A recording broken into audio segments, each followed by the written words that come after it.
Hey people, this is கல்கி. இன்றைக்கி நம்ம என்ன பார்க்க போகிறோம் பார்த்தீங்கன்னா, ஹேக்கிங் எபிசோட் 1ல் கூகுள் டேட்டாபேஸ் ஹேக்கிங். கூகுளோட டேட்டாபேஸை ஹேக் பண்ண முடியுமா? முடியாது தான். ஆனால் அந்த டேட்டாபேஸில் இருக்கிற இன்ஃபர்மேஷனை நம்ம வந்து எவ்வளோக்கு எவ்வளோ எஃபிஷியண்ட்டாக ஃபெச் பண்ணி எடுக்க முடியுமோ அவ்வளோக்கு எஃபிஷியண்ட்டாக ஃபெச் பண்ணி எடுக்க முடியும். அதுதான் என்னென்னு பார்த்தீங்கன்னா கூகுள் டாக்கிங். அதை வந்து என்னென்னு சொல்லலாம் பார்த்தீங்கன்னா கூகுள் ஹேக்கிங்னு சொல்லலாம். இது மெயின் எதுக்குன்னா, கூகுள் டேட்டாபேஸை நம்ம வந்து ஈஸியாக ஆக்சஸ் பண்ண முடியாது. லைக் எது எழுதாலும் நம்ம வந்து சர்ச் பாரில் தான் சர்ச் பண்ணுவோம். அந்த ப்ராம்ப்டில் போய் தான் நம்ம என்ன இன்ஃபர்மேஷனும் எடுப்போம். ஆனால் நம்மளுக்கு ஒரு எப்படி அதை ஃபில்டர் பண்ணுறதுன்னு அது கற்றுக்கிட்டோம்னா அதுதான் கூகுள் டேட்டாபேஸ் ஹேக்கிங், இல்லாட்டி கூகுள் ஹேக்கிங். அதை நம்ம வந்து டார்க்கிங்னு சொல்லலாம். This is it. Okay, so let's go to the video. நம்ம வந்து நிறையா ஃபில்டரிங் மெத்தட்ஸில் பார்க்கப்படும். So it will be interesting. மொதல் மெத்தட் என்ன பார்த்தீங்கன்னா, இன் யூஆர்எல். நீங்கள் கூகுளில் டைப் பண்ணுற ஒவ்வொரு யூஆர்எலும் நல்லா ஃபில்டர் பண்ணி எடுக்கணும்னா நீங்கள் டைப் பண்ண வேண்டியது இன் யூஆர்எல் காலன் உங்களுக்கு என்ன வேணுமோ அந்த பேர். இப்போ நான் என்ன பண்ணியிருக்கேன் பார்த்தீங்கன்னா, எத்திக்கல் ஹேக்கிங்னு கொடுத்துருக்கேன். ஸோ எனக்கு வர்ற சைட்ஸ் எல்லாமே எப்படி இருக்குது பார்த்தீங்கன்னா, எத்திக்கல் ஹேக்கிங் மட்டும்தான் இருக்குது. மற்ற அந்த யூஆர்எல் வேறு எதுவுமே எனக்கு வந்து இரலண்டவாக இருக்காது. எப்படி இருக்கும் பார்த்தீங்கன்னா, இப்போ நான் காமிக்கிறேன்.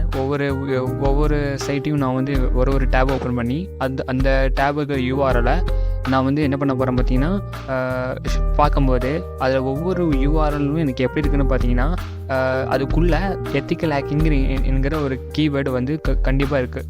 ஸோ இதுலேருந்து என்ன தெரிஞ்சுக்கலாம் பார்த்தீங்கன்னா, இருக்கிற எல்லா யூஆர்எலும் நம்ம எப்படி சர்ச் பண்ணுறோமோ அது நம்ம என்ன கீவேர்டு கொடுக்குறோமோ அந்த கீவேர்டு கன்ஃபார்மாக அந்த யூஆர்எல் இருக்கும். அது இல்லாமல் உங்களுக்கு ஒரு யூஆர்எல் அந்த நீங்கள் சர்ச் பண்ணுற ரிசல்ட்டில் வரவே வராது. அடுத்ததாக நம்ம எப்படி சர்ச் பண்ணுறோம் பார்த்தீங்கன்னா, இன் டைட்டில்.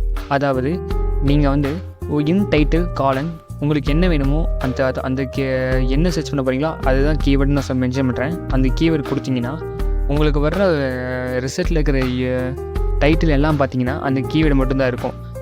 நம்ம யூஆர்எல்ல வேணால் அந்த கீவேர்டு வந்து யூஆர்எல் இருந்துச்சு.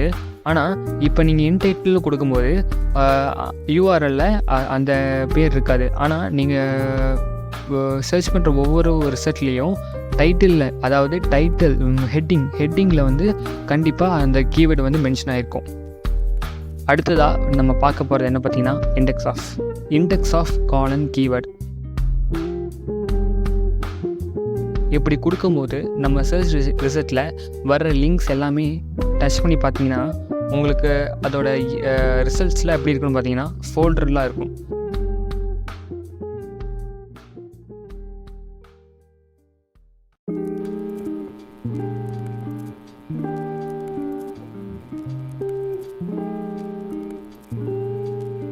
ஸோ இது வந்து எதுக்கு ரொம்ப யூஸ் ஆகும்னு பார்த்தீங்கன்னா, நீங்கள் வந்து ஒரு டைட்டில் வந்து என்னன்னே தெரியாமல் இருக்கீங்கன்னா அந்த டைட்டில் கொடுக்கும்போது அந்த டைட்டில் இருக்கிற நிறையா உங்களுக்கு எவ்வளோ ரிசோர்ஸஸை ஒரே கிளிக்கில் வந்து நீங்கள் வந்து ஆக்சஸ் பண்ணி யூஸ் பண்ணிக்கலாம். அதை பற்றி தெரிஞ்சுக்கலாம். அதுக்கு தான் இது யூஸ் ஆகும்.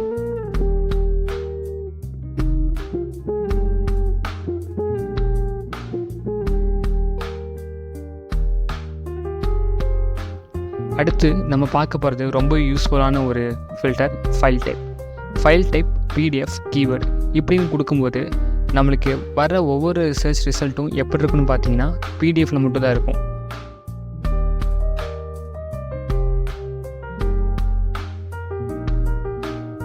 இது வந்து எதுக்கு யூஸ் பண்ணலாம் பார்த்தீங்கன்னா, நீங்கள் வந்து ஏதாச்சும் ஒரு புக்ஸ் வந்து இபுக்ஸ் தேடிட்டு இருக்கீங்களா, ஏதாச்சும் ஒரு ரிசர்ச் பேப்பர் தேடிட்டு இருக்கீங்கன்னா இந்த ஃபில்ட்ரேஷன் மற்றபடி போகும்போது உங்களுக்கு வந்து ரிசல்ட் வந்து பயங்கரமாக இருக்கும். ஏன்னா இருக்கிற எல்லா ரிசல்ட்லேயும் எப்படி இருக்கும் பார்த்தீங்கன்னா பிடிஎஃப்பில் தான் இருக்கும். ஸோ இது வந்து யூஸ்ஃபுல்லாக இருக்கும். உங்களுக்கு வந்து டக்குன்னு சர்ச் பண்ணி படிக்க கண்ட லிங்க்கெல்லாம் நீங்கள் கிளிக் பண்ண வேணாம். ரொம்ப டைம் வந்து உங்களுக்கு ரொம்ப சேவ் ஆகும். ஸோ ட்ரை பண்ணி பாருங்கள். அடுத்து ஃபில்ட்ரேஷன் என்னென்னு பார்த்தீங்கன்னா, கீவேர்டு பிஃபோர் இல்லைன்னா ஆஃப்டர் காலன் கொடுத்து இயர், மந்த், டேட் இப்படி கொடுக்கும்போது உங்களுக்கு கூகுளில் வர ரிசல்ட்ஸ்லாம் எப்படி இருக்குன்னு பார்த்தீங்கன்னா, இப்போ நான் பிஃபோர்னு கொடுத்துருக்கேன். ஸோ எனக்கு இந்த CNN அப்படிங்கிற ஒரு சைட்டு எனக்கு வந்து அவங்களோட ரிசல்ட்ஸ்லாம் எப்படி இருக்குன்னு பார்த்தீங்கன்னா, எனக்கு இந்த டேட்டுக்கு பிஃபோர் தான் இருக்கணும். ஸோ கூகுள் என்ன பண்ணும் பார்த்தீங்கன்னா, நான் என்ன கொடுத்துருக்கணும், என்ன டேட் கொடுத்துருக்கணும், அந்த டேட்டுக்கு பிஃபோர் இருக்கிற ரிசல்ட்ஸ் மட்டும் தான் கொண்டு வரும். இப்போ நான் இந்த உங்களுக்கு அந்த டேட்ஸ் பார்த்தாலே புரியும்.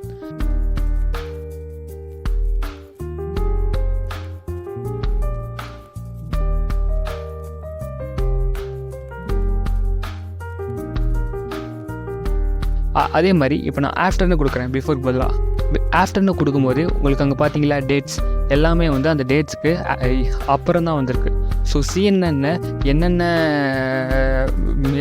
அப்டேட்ஸ்லாம் அந்த டேட்டுக்கு அப்புறம் வருதுன்னு நம்ம நல்லா சர்ச் பண்ணுறதுக்கு இது வந்து ஒர்க் செய்யும்.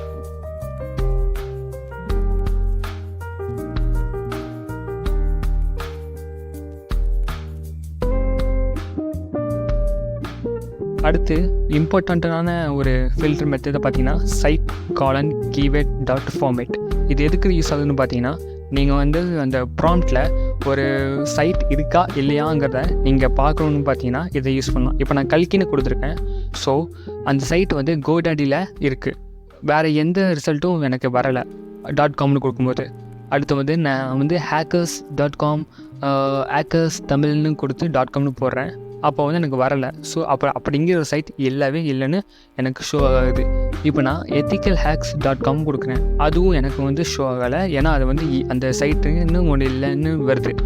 ஸோ இப்போ நான் ஃபைனலாக எத்திக்கல் ஹேக்கிங் அப்படின்னு டைப் பண்ணுறேன். அப்போது ஒரு சைட் வருது எனக்கு. அப்போ வந்து நம்ம என்ன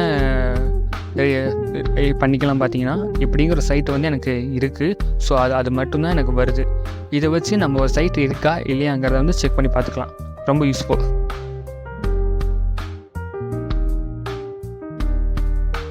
நெக்ஸ்ட் மெத்தட் என்ன பார்த்தீங்கன்னா, இன்டெக்ஸ்ட் காலன்ஸ் கீவேர்ட். இந்த கீவேர்ட் கொடுக்கும்போது நீங்கள் கோர்ஸில் கொடுக்கணும். ஏன்னா இந்த என்னென்ன சைட்ஸில் நம்ம எந்த கீவேர்ட் கொடுத்துருக்கோமோ அதெல்லாம் ஃபெச் பண்ணி எடுத்துகிட்டு வரும். ஸோ ஃபெச் பண்ணி எடுத்துகிட்டு வர டேட்டாஸ் எல்லாம் எப்படி இருக்குன்னு பார்த்தீங்கன்னா, நம்ம என்ன கீவேர்ட் கொடுத்துருக்கோமோ அதை படி தான் இருக்கும். இப்போ நான் வந்து PWN0001 அப்படிங்கிற ஒரு ஹேக்கர் நேம் கொடுத்துருக்கேன். அவரோட பேரில் இருக்கிற என்னென்ன சைட்ஸ்லாம் அவர் பேரை யூஸ் பண்ணியிருக்கோ அந்த சைட்ஸ்லாம் எனக்கு வந்து கூகுள் ஃபெச் பண்ணி எடுத்துகிட்டு வருது. அடுத்ததாக நான் கல்கின்னு கொடுத்துருக்கேன். ஸோ கல்கின்னு நேமில் டைட்டிலும் இன்டெக்ஸ்லேயே இருக்கிறதும் அதான் இன்னும் URLலேயே இருக்கிற எல்லா டெக்ஸ்ட்டு இதுலேயும் எனக்கு வந்து கல்கிங்கிற கீவேர்டு வச்சு அந்த சைட்ஸ்லாம் வருது. ஸோ காட்ஜிலான்னு கொடுக்கும்போது எனக்கு எப்படி வருது, அதே மாதிரி தான் வருது. இதுதான் கூகுள் டாக்ஸ்.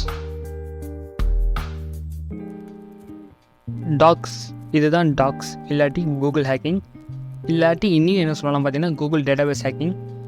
நம்ம சர்ச் பண்ணுற கொரிஸ் நல்லா நம்மளுக்கு ஃபில்டர் பண்ணி ஃபெச் பண்ணி எடுத்து வர்றது, அந்த மாதிரி ஒரு ஹேக்கிங் பர்பஸில் இருக்கிறது தான் இந்த டாக்ஸ் இல்லாட்டி கூகுள் ஹேக்கிங். ஸோ நம்ம நெக்ஸ்ட் ஹேக்கிங் எபிசோடில் பார்க்கலாம். Good bye.